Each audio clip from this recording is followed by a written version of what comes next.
राधे राधे दोस्तों, आज के इस वीडियो में हम श्री दुर्गा सप्तशती के छठे अध्याय का पाठ करने जा रहे हैं हिंदी में।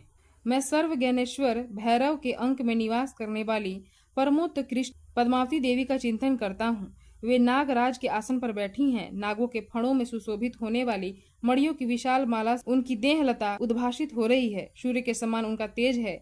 3 नेत्र उनकी शोभा बढ़ा रहे हैं। वे हाथों में माला, कुंभ, कपाल और कमल लिए हुए हैं तथा उनके मस्तक में अर्धचंद्र का मुकुट सुशोभित है। ऋषि कहते हैं, देवी का यह कथन सुनकर दूतों को बड़ा अमर्ष हुआ और उसने दैत्यराज के पास जाकर सब समाचार विस्तार पूर्वक कह सुनाया। दूत के उस वचन को सुनकर दैत्यराज कुपित हो उठा और दैत्य सेनापति धूम्रलोचन से बोला, धूम्रलोचन, तुम शीघ्र अपनी सेना साथ लेकर जाओ और उस दुष्टा के केस पकड़कर घसीटते हुए उसे बलपूर्वक यहाँ ले आओ। उसकी रक्षा करने के लिए यदि कोई दूसरा खड़ा हो तो वह देवता, यक्ष अथवा गंधर्व ही क्यों न हो, उसे अवश्य मार डालना। ऋषि कहते हैं, शुंभ के इस प्रकार आज्ञा देने धूम्रलोचन दैत्य 60,000 असुरों की सेना को साथ लेकर वहां से तुरंत चल दिया। वहां पहुंचकर उसने हिमालय पर रहने वाली देवी को देखा और ललकारा, कहा, अरे तू शुंभ निशुंभ के पास चल।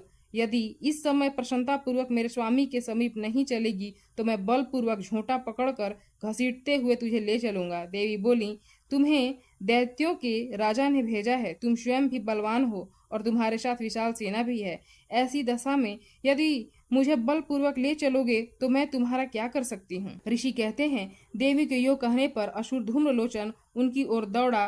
तब अंबिका ने हूं शब्द के उच्चारण मात्र से उसे भस्म कर दिया।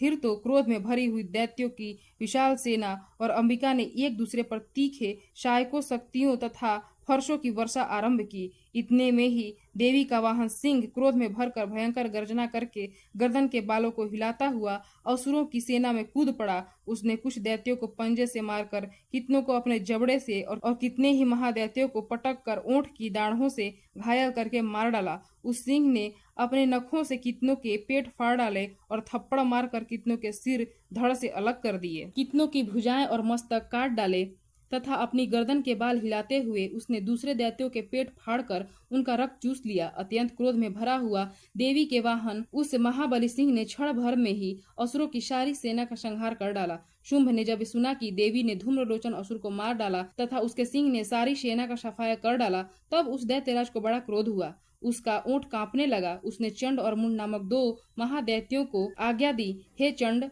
और हे मुंड, तुम लोग बहुत बड़ी सेना लेकर वहां जाओ। उस देवी के झोंटे पकड़कर अथवा उसे बांधकर शीघ्र यहाँ ले आओ। यदि इस प्रकार उसको लाने में संदेह हो तो युद्ध में सब प्रकार के अस्त्र शस्त्रों तथा समस्त आसुरी सेना का प्रयोग करके उसकी हत्या कर डालना। उस दुष्टा की हत्या होने पर, सिंह के भी मारे जाने पर उस अंबिका को बांधकर साथ ले शीघ्र ही लौटना। इस प्रकार श्री मार्कंडेय पुराण में सार्वणिक मनवंतर की कथा के अंतर्गत देवी महात्म्य के धूम्रलोचन वध नामक छठा अध्याय पूर्ण हुआ।